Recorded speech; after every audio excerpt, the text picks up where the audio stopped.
Olá, professor Fernando. Você faz aí a solicitação que é para a gente começar aqui. Boa noite para todos.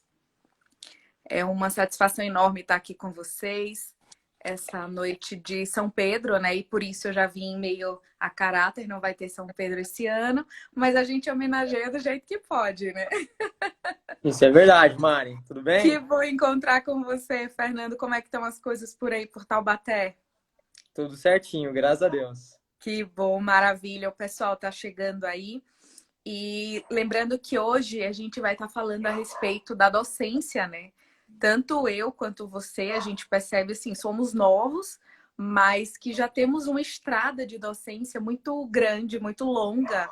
No meu caso, por exemplo, eu já tenho desde 2010 que eu dou aula, então já tem quase 10 anos ministrando aula, na época eu ainda na faculdade. Eu sei que você também está bem há muito tempo nessa estrada, né, de tentar levar o conhecimento e dividir com os nossos alunos os nossos conhecimentos e ajudar na formação dessas pessoas, principalmente no caso da faculdade, né, da graduação, seja também no pessoal que também está fazendo concurso, que um dos nossos objetivos também no CPJU, lembrando, é dar aula para concurso. Eu sei que você dá aula de direito penal, não é isso, Fernando? Na faculdade, não, né? Na faculdade eu acabo Não, sendo no cursado CPJU. aqui, no CPJUR em penal e processo Isso, penal, isso, maravilha. Eu, no caso, dou aula, e é para concurso também, não é? para concurso. No meu caso, eu dou aula de previdenciário, né, para o concurso que cai previdenciário, geralmente tem muito mais a parte do INSS, auditores e tal, e a gente também faz essa parte aí de previdenciário. Interessante, gente, que eu, olhando aqui os comentários, eu vi que quem entrou, uma das primeiras pessoas a entrarem, foi inclusive um dos nossos colegas, que já deu aula também no CPJU, que é o professor Gustavo Beirão, professor de previdenciário, nosso colega no mestrado. E uma pessoa que eu tenho, e eu sei que Guga também tem um carinho muito grande por ele. Pessoal lá em Brasília, né? A galera toda fazendo presença aqui. Guga, em homenagem ao nosso Nordeste, tá? Estamos aqui de xadrez. É um xadrez meio gourmetizado, mas é um xadrez. Guga, boa noite. Diga aí suas considerações. Eu queria que vocês se apresentassem, porque eu sou suspeita para falar da sua apresentação, certo? Que eu sempre vou ser mais parcial. Tudo bem, Mari. Antes de tudo, um prazer estar com você hoje, né? Nesse dia de São João, diga-se de passagem, né? Um dia muito importante para vocês, principalmente, né, no Nordeste, tem a festança aí que a gente muitas vezes aqui no Sul e Sudeste não tem a mesma dimensão, né? Então, muito bom estar com vocês, hoje aqui presente. Meu nome é Fernando Gentil, né? Sou professor aqui do CPJUR, dou aula de Direito Penal e Processo Penal no curso de Carreiras Jurídicas. Fiz o meu mestrado com a Mari, tive, né, grande felicidade de entrarmos juntos no doutorado também na PUC, né, com a Mari.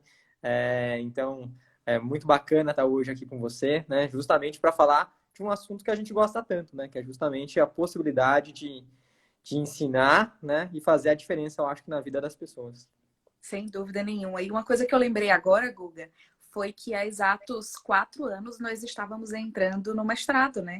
E agora Exatamente. já estamos a meio ano do doutorado. Exatamente. Maravilha. Vamos então falar um pouquinho a respeito dessa parte da docência, que é algo que eu sei que todo mundo que é professor, ele tem uma inspiração em alguém, seja em um professor que já teve no colégio, na faculdade, ou às vezes até a pessoa vai estudar para concurso e acaba percebendo que também tem um viés que pode ser da docência. É importante a gente falar que nós não podemos desprezar o ensino, principalmente o ensino de graduação, de pós-graduação, porque muitas vezes as pessoas falam assim: ah, você é professor, mas você também trabalha? Né? Como se ser professor não fosse um trabalho. Brincadeiras à parte, mas assim, o trabalho do professor, além da sala de aula, é muita escrita, muita dedicação, muito curso. Eu lembro que nós fizemos no mestrado a matéria de metodologia e didática do ensino superior.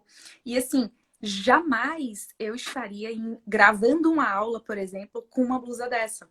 Por quê? Porque isso, às vezes, com a luz do refletor, fica meio embaçado na câmera. E, às vezes, quando você não faz um curso, quando você não tem uma aula a respeito disso, você não tem tanta ideia do que você pode ou não pode usar, né?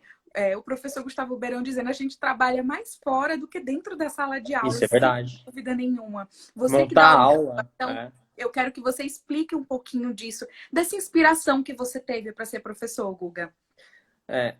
Eu, na verdade, eu parei na docência, né? Porque não foi uma eleição, né? Eu falei assim, eu vou virar professor. Até comentei, né?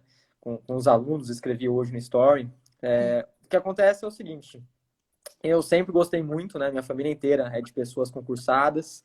Então, durante o prefazer da faculdade, eu falava assim, vou prestar concurso. Daí meu primo entrou na magistratura, minha irmã no Ministério Público, né? E na época que minha irmã estava prestando o concurso do Ministério Público, eu não estava prestando tanta atenção em sala de aula e eu acabei indo mal numa prova, né? Inclusive, Direito das Famílias, que é a matéria que eu leciono hoje, né? E, Maravilhoso. e eu conversei com o professor, né? Ele falou assim: você é bom aluno, essa nota que você tirou não representa tudo aquilo que você fez no perfazer acadêmico, né? Então, eu vou te dar uma oportunidade. Eu quero que você faça uma apresentação de 10 minutos e você fazendo essa apresentação de 10 minutos, eu te dou um ponto. Daí eu falei assim, putz, mas eu odeio fazer apresentação, porque eu era super tímido. Então, eu peguei, né? Fui fazer, né? Gostei, comecei a me sentir seguro, daí fui dando palestra e abri um concurso aqui e eu prestei, em outras palavras. Então, fui parar na docência e foi a coisa mais legal que podia ter me acontecido, porque é uma atividade que eu amo demais, é uma atividade que eu gosto muito. Só que muitas vezes as pessoas elas acham que o professor só está lá aquelas 4 horas, né? Aquelas 4 horas, tipo, das 7h30 às 11h30 da manhã, né? Ou que seja no período da noite. E não é verdade, porque você tem que montar a matéria, então você tem que estudar o tempo todo, você tem que ver Se as atualizando, decisões. principalmente no ramo do direito, que todo dia é uma atualização. Às vezes você dorme com um direito e acorda com outro completamente diferente ou sem direito, né? Exatamente. Há algum tempo era o direito penal, né? O direito penal estava para cá, para lá, né? Agora é constitucional. O constitucional está um pouco difícil de Sim, ensinar também. hoje Até nos o próprio bancos. previdenciário também, né? Ano passado tiveram muitas mudanças e esse ano, cada dia que passa, é mais mudança ainda. Nossa, parece que às vezes o aluno chega, inclusive na sala de aula, e fala, professora, mas a senhora viu aquela decisão que saiu 5h35 da tarde? Isso são 5h40. Você estava no trânsito indo da aula e você não viu. Como se você tivesse desatualizado, mas na verdade você acabou de preparar a aula, entrou no carro, foi dar aula. Quando chega lá já tem algo mais novo ainda, né? Então, é uma Exatamente. constante atualização que o professor precisa ter. E falando, inclusive, dessa parte antes de falar de atualização, eu só vou dar um bizu do meu porquê de ser professora, de ter entrado na docência. Eu sou filha de professora, minha mãe era professora agora aposentada, né? Era professora de educação infantil. Na verdade, era o que nós chamávamos de pré-escolar. Agora é primeiro ano, né? Então, ela dava aula para o primeiro ano. E ela dizia, eu lembro muito na minha infância que ela me levava às vezes para a escola com ela, porque para tentar ajudar, né, na sala, para dizer, olha, sente aqui e tal. E quando eu chegava em casa, eu queria dar aula. Só que não tinha para quem dar aula. Eu organizava uma mini sala de aula no quintal de casa e eu ficava falando sozinha, explicando no quadro coisas que eu tinha estudado na minha escola, como se fosse revisando o conteúdo. E eu lembro, Guga, que eu tinha um colega de sala que o nome dele era Alisson. Eu gritava, Alisson, cale a boca, Alisson, como se tivesse alguém. Quem passasse na rua ia dizer, gente, mas tá acontecendo algum problema aqui. Mas o meu objetivo era falar algo que eu queria, inclusive, também aprender. E isso daí já vai despertando um pouco do gosto pelo ensino, né? Quando eu cheguei no meu 8º período de faculdade, um colega de trabalho chegou e falou assim, Mariana, você dá aula de previdenciário? Eu fiz, olha, eu nunca dei aula ganhando dinheiro. Mas eu posso estudar para dar essa aula, sim, de previdenciário. Eu sei que eu consigo. Eu já trabalhava na área há 4 anos. Aí ele fez, então tá, vou levar você num cursinho para você dar aula num cursinho para concurso. Guga, tinham 136 pessoas na sala de aula. Eu dizia, meu Deus, isso não é uma aula, isso é uma palestra. Eu lembro até hoje a roupa que eu estava usando naquele dia. E desse dia em diante eu disse, não, realmente, eu sei que eu nasci para ter a vontade de dividir o meu conhecimento com os meus alunos, seja no esfera para concurso, seja no esfera de graduação, de pós-graduação também. E a gente que faz mestrado, doutorado, também tem o objetivo de dar aula em um possível mestrado, futuramente em um doutorado. Pelo menos essas são as minhas inspirações, né? O professor Miguel, que foi nosso professor de metodologia, ele é meu orientador. Inclusive, eu estou vendo aí o professor Evaldo, que também é orientador dele, é orientador do professor Gustavo. É uma pessoa que eu sei que nos inspirou muito, principalmente por uma coisa, pela humildade dele. Uma Isso pessoa é verdade. excepcional, de um conceito elevadíssimo, mas que Coração você gigante. percebe, exato, que ele é uma humildade, que ele te trata como se você fosse o melhor amigo dele, mesmo que ele nem te conheça, e divide com você exatamente tudo que ele sabe. O professor Miguel, que inclusive também é professor do CPJU, da pós-graduação de Da pós. previdenciário, né? Então fica aqui meu abraço para ele, a saudade que eu também tô dele, porque ele sabe disso. E nós estávamos falando um pouquinho, Guga, a respeito de metodologias, né? Que tipo de metodologia você tem usado atualmente nessa fase que a gente está passando muito mais de aula online do que de qualquer outra coisa, né? Que a gente dava aula online gravada, aquela aula mais engessada para cursinho, para Pisada, né? concurso, né? Você ficava ali meia hora falando e ponto final. E agora com a faculdade você dá muito mais aula, o aluno assistindo e podendo perguntar até por um chat e tal, né? Como é que você está adotando isso? Até aproveitando aqui a participação do Gustavo, né? Do que quer. Gustavo Benassi, dar Que aula é é, um dom, não exato. tem explicação. Eu lembro que eu fiz justamente esse comentário para o Miguelito, né? O nosso professor Miguel, né? Forvati Júnior, porque no caso, né, a apresentação que eu tive que fazer no meu seminário era justamente sobre didática. Eu lembro que eu brinquei, né? Falei assim, professor, didática ou você tem ou você não tem, né? Daí ele deu risada e falou assim, não é muito bem por aí, você vai ver, né? E daí eu lembro que didática é justamente isso, né? Do grego a arte de ensinar, né? Então, Uhum. assim, dentro da didática você vê vários caminhos. Você vê caminhos, então, metodológicos, justamente para fazer essa aproximação de professor e aluno, de uma forma de tornar a matéria um pouco mais palatável, né? A matéria um pouco mais gostosa. Então, eu acho que é bastante interessante, justamente o crédito de metodologia, foi muito enriquecedor nesse sentido, para você ter a cognição, o conhecimento, né? Justamente que você, não é que você nasce professor, né? Você pode aprender e aprimorar, né? Dar uma lapidada com relação a esse conhecimento e justamente acerca das formas de transmissão. Com relação àquilo que eu tenho adotado hoje aqui, pelo menos em sala de aula, a gente sabe que a aula ficou um pouco mais engessada. Então, para transmitir, né, o conteúdo de uma maneira mais tranquila, eu primeiro, né, comecei a gravar as aulas na internet, que já tirou um pouco da zona de conforto, né, porque demanda uma tecnologia que muitas vezes, um conhecimento tecnológico que eu, pelo menos, não possuía, e ainda, tipo assim, um gatinho, para ser bem sincero, então perco muito tempo para fazer, né. Gravava essas aulas no torno de 10 minutos, porque... Ai, obrigado, Herbert, né, de coração. Olha, o Herbert aí puxando o saco, ele tá querendo passar na matéria, viu? Não, ex-aluno, Final de já advogado. semestre. Né? Ele é presidente da comissão da Jovem Advocacia de Caçapava, aqui perto. Maravilha. É.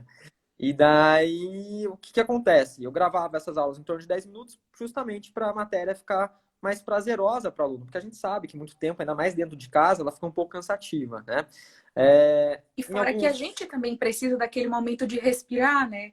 Porque às vezes Sim, a gente fala tanto, eu mesmo falo um pouco eu falo. rápido, e nossa, tem horas que se você não respirar, engasga, né?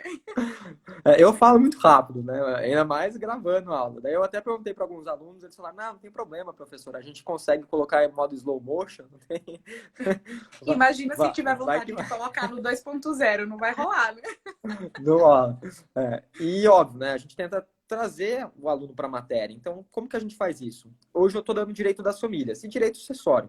O bom de direito das famílias, primeiro, né? Fofoca é o que mais tem. Então, a gente pega o Google Gloss, negócio pelo dia, alfinetei, né? Gina indelicada. Separação, pô, a gente traz aí, né? Arthur e Maíra Cardi, poxa, né? A É gente o mais traz atual, né? a gente traz o The Black e a Nádia, né? Então a gente vai trazendo esses conhecimentos, né? Justamente para o aluno falar assim, putz, né? Não é que está acontecendo isso mesmo? Então essas fofocas, elas têm um viés atrativo, né? Ou Sem de dúvida. repente filmes. Então, documentários, quando a gente fala de alienação parental, tem um documentário que chama Morte Inventada. Então, são Maravilha. mecanismos, né, que de certa forma enriquecem a aula e ajudam a inserção e a imersão do aluno dentro do conteúdo. Acho que até muitas vezes ajudando na fixação da matéria. Sem dúvida, e até ajuda você, no meu caso, né, a trazer um pouco da atenção do aluno para o dia a dia dele. Ele percebe que por mais que ele veja a gente ali dando aula, fazendo conteúdo o tempo inteiro, mas que a gente também assiste algumas coisas. Eu sempre brinco quando eu vou citar algum exemplo em sala de aula, aqui mostrando para vocês na situação do nanismo, para um possível benefício por incapacidade no âmbito previdenciário, eu dou o exemplo do Tyrion, do Game of Thrones. Gente, vocês assistiram Game of Thrones? Aí eu sempre cito ele. Por quê? Porque é um grande exemplo que nós temos, que é razoavelmente atual. Inclusive, eu tô arrasada porque não continuou o Game of Thrones por enquanto, né? Espero que volte. Mas aí a gente vai se adaptando com o Dark, por exemplo, né? A gente tenta dar uma maratonada para conseguir atualizar o Dark. Isso é muito bom, a gente trazer essa linguagem do o professor é gente como a gente, né? Pelo menos sempre foi o meu grande momento de trazer a realidade para os alunos, dando exemplos práticos. Seriam aí os exemplos, por exemplo, da Maíra Cardim, do Arthur Aguiar. No meu caso, falando sobre a parte do poliamor, eu sempre citava o Mister Catra, que era um exemplo conhecidíssimo, que todo mundo já sabia como era a situação dele. Mas, assim, são coisas que a gente precisa ir inovando, porque senão tanto o aluno se cansa, quanto a gente cansa de passar tanto conteúdo. E uma coisa que você falou da didática, uma coisa que eu percebo é que às vezes a gente está dando uma aula e no meio do exemplo você viaja para um lado, viaja para o outro. Um aluno tira uma dúvida, depois você faz, eita, peraí, onde foi que eu parei mesmo? Eu lembro que eu tive um professor que ele era de processo civil. O professor Manuel Costa Neto. Eu sei que Rodrigo Otávio tá aí, foi meu aluno em Aracaju, em Sergipe, e ele foi aluno do Costa Neto também. Ele era juiz numa cidade, pense num cara bravo, Guga. Só Jesus na causa, era um dos mais temidos da faculdade. E ele disse, Mariana, sempre que você for dar um arrudeio, entendam, for dar uma volta no assunto, porque no Nordeste a gente fala arrudeio, né? For dar uma volta no assunto para depois você tratar sobre isso, anote no quadro uma palavra que te faça lembrar o que você estava indo, o caminho que você estava indo. Neto também foi aluno de Costa Neto. Então, a gente tinha ali exemplos que você diz, poxa, para que eu vou adotar isso na minha vida? Depois faz, gente, que diferença que faz. Porque o professor, ele tá ali, mas ele tá pensando em mil coisas. Ele tem uma vida social, ele tem família, ele tem tudo. E que precisa também estar, às vezes, preocupado com alguém da família, com o filho e tal, que são coisas reais e que é necessário também que a gente precise voltar ao nosso contexto e não ficar falando só de exemplo, exemplo, exemplo. É uma forma da gente ministrar o conteúdo, mas de forma mais leve. Essa, pelo menos, é a minha sensação quando eu passo para os alunos e, sem dúvida nenhuma, é um dos meus maiores desejos, é passar para o aluno tudo o que eu sei, pelo menos, mas passar de forma leve. Porque às vezes no direito as coisas são tão arraigadas, né? Tão pesadas, principalmente penal, você já lembra logo de sangue. Aí você diz, gente do céu, família, ninguém na área de família vai te procurar porque tá feliz. Só vai procurar porque deu BO, né? Então, a gente tenta mostrar a leveza do conteúdo, seja para um aluno, seja para um cliente, principalmente, que eu sei que você também advoga, né? Eu Ô, advogo. Guga, eu queria ver com você também uma parte importante que é a qualificação do professor. O que é que você pensa a respeito disso? Porque às vezes a pessoa sai da faculdade e diz, eu vou ser professor. Peraí, você precisa pelo menos ter algum título, uma qualificação profissional. O que é que você pensa a respeito disso? A qualificação é essencial, né? Depende principalmente da onde o sujeito, né, ele quer, obviamente, se inserir. A gente sabe que nas faculdades, são faculdades privadas, muitas vezes é o CV, né, obviamente o currículo, que vai fazer essa diferenciação. Então, se você tem um currículo mais rico, é o currículo que, obviamente, eles vão dar aí a preferência, né? Em contrapartida, aqui na Unital, a Unital é uma autarquia. Então, o que acontece? A Unital, você só entra por intermédio de concurso público. Só que a titulação, ela também serve como um handicap, né? Porque é um concurso de provas e títulos. Então, se você tem a especialização, você tem 1 ponto. Se você tem mestrado, você tem 3 pontos já. Se você tem um doutorado, você já sai com 5 pontos. Em outras Já palavras, está na frente de muitos concorrentes, né, nesse ou caso. seja, é óbvio, a gente ainda não tem o doutorado, mas vamos supor, se eu estou prestando com doutorado, tenho 5 já de cara, enquanto o especialista tem 1, ou seja, sai 4 pontos na frente. Então, a probabilidade de uma prova, o sujeito me alcançar, é uma probabilidade muito pequena, né? Então, a Sem dúvida. titulação faz a diferença. Só que é óbvio, eu acho que assim, quando a gente estuda tanto na parte de literatura, a gente tem a chamada jornada do herói, né? Ou seja, a jornada do herói é aquele caminho que o sujeito ele precisa percorrer para evoluir e alcançar o sucesso, né? Então, enfim, você pega... minhas referências são meio nerds, né? Então, você pega Star Wars, né? Star Wars, você vai ver. Ele Esse daí eu começa... aprendi a gostar com meu marido. Na época, era um dos requisitos, eu tinha que assistir Star Wars para poder discutir com ele a respeito. Eu, Senhor, pelo amor de Deus, eu não nasci para ser nerd. Eu olhava pra cara dele, mas eu gosto de coisas fúteis, eu gosto de fofoca, eu gosto de besteira, eu gosto de novela. E ele, Mariana, não, você vai assistir Star Wars comigo. Não, mas o mesmo serve para Harry Potter, serve também para Sim, Percy o Game Jackson, of né? Thrones também, né? Game of Thrones. Sempre começa pequenininho e você vai crescendo, né? Justamente para Sim, sem para dúvida. ter a capacitação necessária, né? Enfim, para conseguir determinada coisa. Eu acho que a titulação é a mesma coisa, né? Por exemplo, o mestrado, ele é essencial para você ser professor, porque no mestrado você sai da tua zona de conforto, você cai nos tópicos muitas vezes que você tem que apresentar, que você fala assim, meu Deus, né? Como que eu vou apresentar isso? Tipo, em uma semana. Né? Então você tem que sentar, estudar e falar assim, se vira, né? Apresenta. Então, assim, o mestrado, eu acho que através dos seminários é essencial justamente para você aprender a verbalizar, aprender a ter uma postura, né, de professor, muitas vezes, aprender a ter essa interação, né, professor e aluno. Então, assim, eu acho que o mestrado é muito interessante nessa perspectiva. E o doutorado, que a gente está fazendo agora, eu acho que enriquece você no sentido acadêmico mesmo, né? Porque você vê a análise que a gente está tendo, uma análise mais vertical relacionada ao assunto do direito, e para você escrever, para você ter uma certa autoridade, uma propriedade, né, em determinado assunto, o doutorado é o caminho para tanto. Então, assim, eu acho que especialização, mestrado, essas titulações, elas são essenciais. Não só para lecionar, mas justamente para que você possa, né, um enriquecimento de vida, a gente pode falar, né, nesse sentido. Sem dúvida. E é até uma forma da gente de ver conceitos completamente distintos, né? Porque eu não sei você, mas quando eu fui fazer, por exemplo, o meu projeto do mestrado, lá em 2016, início de 2016, eu fiz, gente, eu vou pegar o manual de não sei o que, o manual de não sei o que, porque era a referência que eu tinha como conteúdo. Quando no mestrado já o professor Miguel fez, Mariana, só para te lembrar de uma coisa. Não se coloca como referencial teórico de um projeto que você está embasado um manual, porque o manual é um livro mais Sim. de graduação e não de mestrado ou doutorado. É impressionante a quantidade de enriquecimento que a gente tem, principalmente de literatura mesmo, no mestrado e no doutorado. E eu não sei você, Guga, mas é impressionante como eu percebo exatamente quando o professor começa a falar se ele tem mestrado ou doutorado. Principalmente se ele é mestre ou se ele ainda não tem nem o mestrado feito, nunca nem fez processo seletivo, por exemplo. Porque a forma de você lidar com os conteúdos é distinta. Você foi aluno do professor Wagner, né? O professor Eu Wagner fui. Balera. E a gente tem Balera. um método para chegar até uma aula dele. E ele do nada te dá um susto que na semana seguinte você vai precisar falar sobre, sei lá, algum recurso X, um recurso repetitivo. Você faz, gente, mas eu nunca fiz isso na vida. Se você não correr atrás e outra, ele exige. É Uhum. justamente para mostrar para o professor, no caso, na nossa situação lá, que a gente precisa ir atrás, mesmo que em pouco tempo, mas que a gente precisa apresentar algum conteúdo em relação àquilo, né?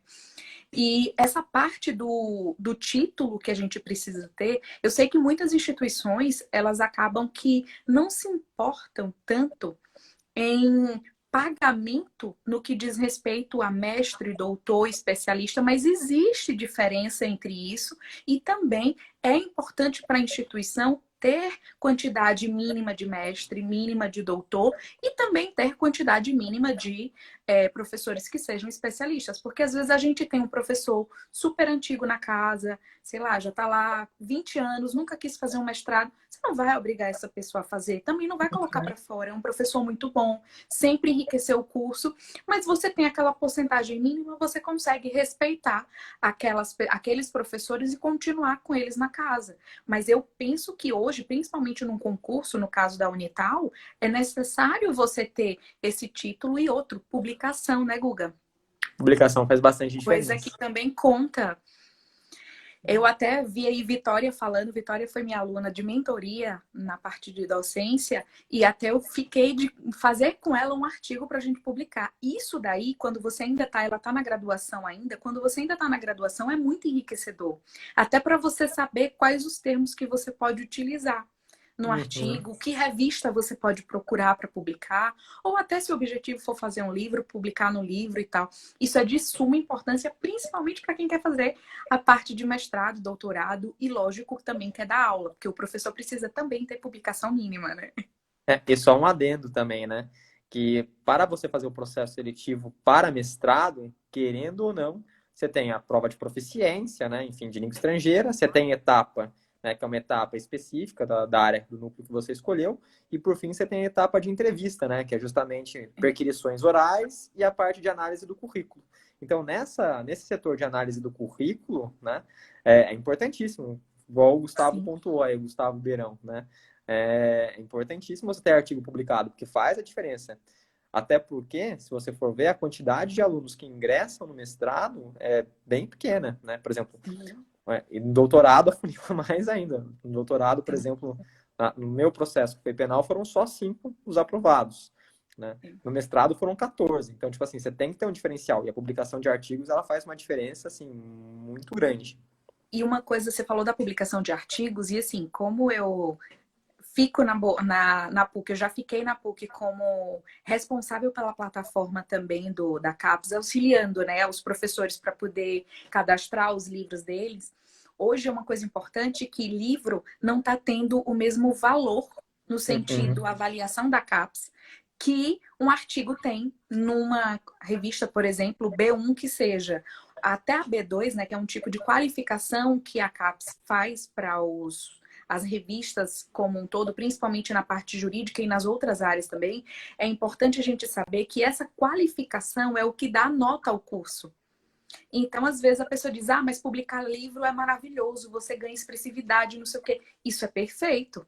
Mas se o seu objetivo é que, inclusive, a nota do seu curso aumente, mesmo que você já tenha saído dele, a nota do seu curso vai aumentar quando você consegue publicação também de artigo. E não é publicação de artigo em sites quaisquer, né? Porque às vezes a pessoa, ah, eu publiquei no site X. Isso é Uhum. só um início para você começar a procurar e ver revistas que tenham um conselho editorial, que avaliem aquele artigo e vejam se ele realmente é objeto de estudo ou deve ser objeto de estudo por outros profissionais da área. Por exemplo, eu vou trazer aí a hipótese do professor Gustavo Beirão, né, que está aí falando com a gente aqui, participando ativamente. O professor Gustavo, ele publicou o livro dele de processo administrativo previdenciário depois que ele saiu do mestrado. Até porque ele utilizou isso como embasamento para a dissertação de mestrado dele. Uhum. Isso também vai contar ponto para a própria PUC, tanto para o Gustavo quanto para a PUC. Mas, Mariana, ele quer também publicar um artigo. Melhor ainda, tanto vai computar para ele, quanto também vai computar para a instituição que ele estudou. Eu dou o exemplo da PUC porque tanto eu quanto o professor Fernando Pedroso, ele também, Gentil, né? Que eu tenho mania de dizer Fernando Pedroso, mas Fernando Gentil. É porque é tanto sobrenome, gente, que esse homem tem, que tem assim uns 16. Aí no dia do casamento dele, a esposa dele ainda foi e acrescentou mais Acrescentou. um de presente dele. Inclusive, manda um beijo bem grande para ela, viu, Guga? Ah, pode deixar, Mari. E às vezes a gente acaba ficando sem saber como lidar com a situação de onde é que eu publico, como é que eu faço. Tá aí exemplos para vocês que, inclusive, é só procurar no site da própria CAPES quais são as revistas que têm notas boas, que têm avaliações boas, para que a gente possa estar publicando, principalmente se a pessoa ainda está na graduação. E a própria especialização, ela pode usar o TCC dela de especialização para publicação. Já Uhum. conta para ela, inclusive, como uma pontuação, né, mínima que seja, mas já conta como interesse pela docência, pelo objetivo de semestre futuramente ou possivelmente doutor, né? Só um O detalhe, Gustavo Mari, dizendo que além está do... querendo transformar aqui o livro dele. Como é que pode, hein? Só tempo você tá tendo, viu, Gustavo? Não vem não, que você não tá indo para São João nenhum. É importante acessar a plataforma Sucupira, né? Porque a plataforma Sim, Sucupira, ela também claro. vai falar do Qualis. Então, você vê qual que é o tipo de Qualis para a publicação. Isso também acaba sendo bastante interessante na hora que você for realizar tanto um artigo, uma dissertação, que seja, né? Uma tese, enfim. Por quê? Porque se a gente for valorar, igual o professor Miguel ele contou para você, que manual é muito interessante, né? Ser Uhum. pontuado, até mesmo trazido para dentro desses trabalhos, os artigos acontece a mesma coisa. Então, assim, artigo é sempre adequado você ver qual que é o qualis da revista que você está citando, né? Então, isso acaba sendo bastante interessante. Aos alunos aí dele. Ô, Guga, eu sei que a gente está com o tempo um pouquinho apertado e eu sei que, inclusive, você, como um pai muito dedicado, que, que é, e Rodriguinho tá aí à sua espera. Ele está aqui na Porque, espera. gente, se vocês nunca viram no Instagram de Fernando, o filho dele é a coisa mais fofa desse mundo. E nesse instante ele me mandou um vídeo, eu fiquei apaixonada. Olha, não me manda essas coisas não, que eu fico agoniada. O útero às vezes coça, né? A gente querendo ter um também, mas dizem que dá um trabalho, né? Não, mas vale a pena, viu? É, Vale a eu, pena, né? A eu recompensa é acho boa. que essa olheira aqui, assim, Mas basta vale um a pena sorriso, mesmo, tá tudo sem certo. dúvida. Eu tô com 2 sobrinhos para chegarem.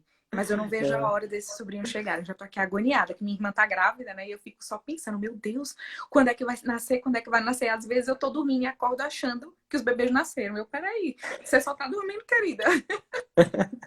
É meio tenso o negócio. Mas, Guga, eu queria que você pudesse passar pra gente uma mensagem de como você tenta, pelo menos, ou como você intimamente tem como ideia para poder você passar o conteúdo que você sabe para os seus alunos e fazer uma certa diferença na vida deles. Mesmo que seja aquela diferença de daqui a 30 anos o aluno dizer, nossa, eu tive um professor na faculdade que ele me deu um exemplo e aí ele vai lembrar exatamente do conteúdo que você passou. Porque os exemplos, inclusive, que a gente trata em sala de aula, sempre são dotados de conteúdos ligados à matéria. Eu sei que você também faz isso, e eu também trato desse modo. Sei que o professor Gustavo Beirão, da mesma forma, que o professor Evaldo, que está aqui também, trata dessa forma. São situações que a gente precisa trazer para mostrar para os nossos alunos uma certa inspiração. Eu queria que você, se pudesse, deixar aí uma mensagem de inspiração para esses alunos e principalmente, né, claro, as pessoas que ficam aí querendo fazer a parte do mestrado, do doutorado.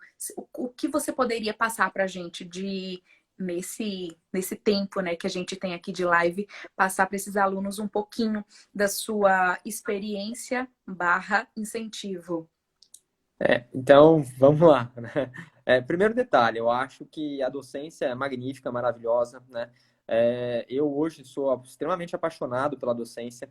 Muitas vezes eu me considero até mais professor do que advogado, porque assim, eu acho que a beleza da docência é justamente a possibilidade de você participar ativamente da vida das pessoas que te cercam, né? E a possibilidade de você fazer de fato uma transformação social. Transformação social por intermédio da educação, né? Ou seja, por intermédio justamente do ensino, fazendo ela buscar um futuro melhor, mas principalmente fazendo ela refletir. Refletir porque a gente sabe que atrás de cada processo nós temos as partes, e as partes são pessoas, pessoas que estão aflitas ali, né? Com algum mal que, obviamente, algum conflito de interesses, né? Que é lide, né? É, Enfim. que às vezes não é tão mal assim, né?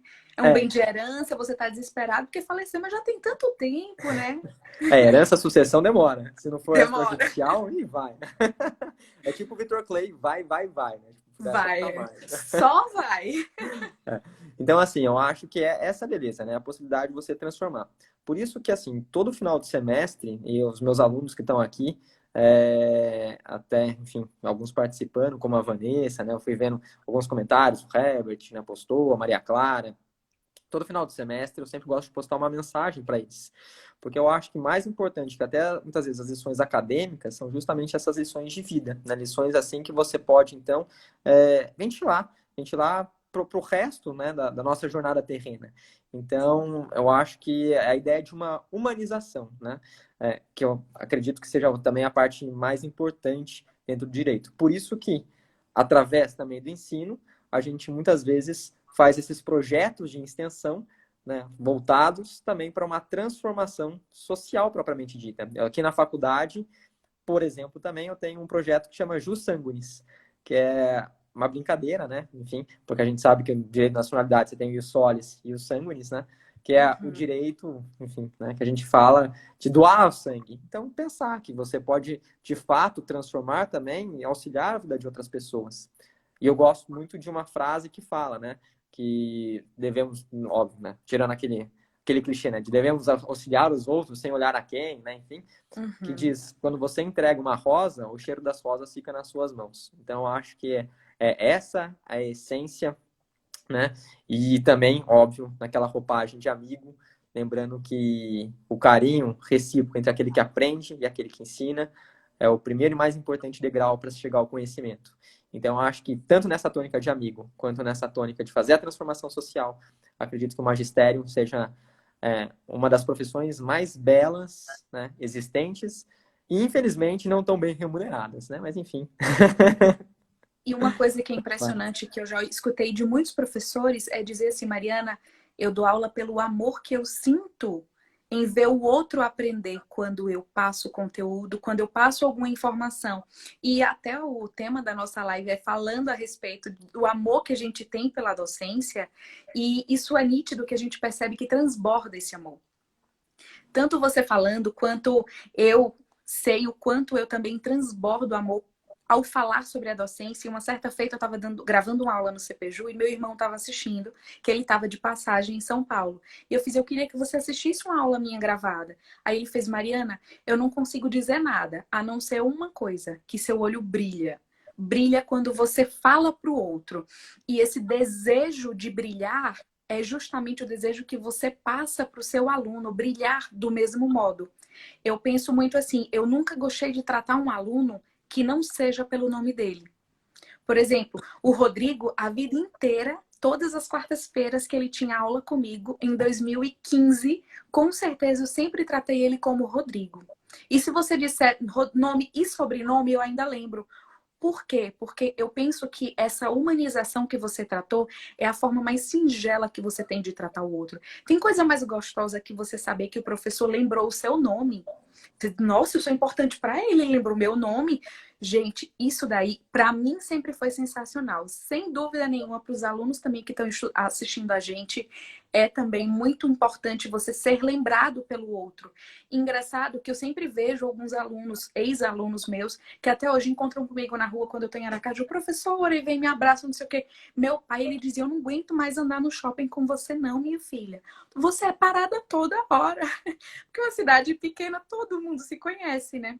Mas é você mostrar para o aluno que além de você se fazer importante na vida dele, ele também é importante para você. Porque do mesmo modo que você está passando um conhecimento para ele, fazendo ele crescer, principalmente no sentido acadêmico, você também está crescendo. E esse crescimento recíproco, ele, pelo menos para mim, é uma das maiores razões de o porquê de amar tanto a docência. É fazer uma sintonia entre o saber passar e o saber receber, porque o professor ele também precisa ser um pouco psicólogo, né? Escutar o aluno. Cada aluno tem uma situação completamente distinta e a gente precisa escutar esses alunos, que é justamente a forma humanizada que a gente tem de tratar o aluno. Eu digo que o birô do professor, a mesinha, né, o birozinho do professor, ele jamais será um empecilho para você chegar até mim.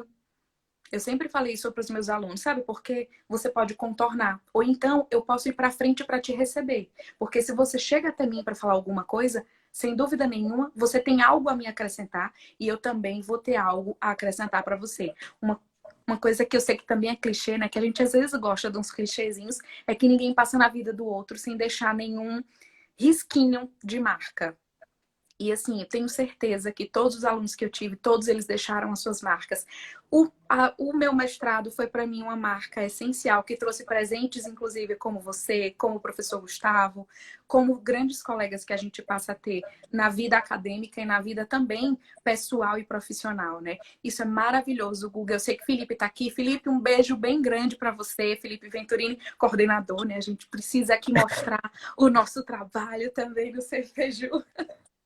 Minha Grande mãe também Filipão. tá aqui, eu quero agradecer a ela. Mãe, Um beijo bem grande. A senhora sabe o quanto eu te amo, mas daqui a pouco a gente vai estar junto pra eu matar essa saudade. Só que vai ter que ser com uma capa de plástico na frente, né? Porque não vai poder abraçar por enquanto. Guga, então aqui minhas considerações. Mais uma vez, muitíssimo obrigada pela atenção, pelo carinho, pelo tempo disponibilizado pra gente. Um beijo bem grande pra você, pra sua família toda, que é linda. Sua mãe, que é uma pessoa muito especial. Manda um beijão pra ela. Diga ela que em breve a gente se encontra de novo em Taubaté. Combinado. Ó, obrigada mais uma vez e até a próxima, né? Porque é assim que a gente espera.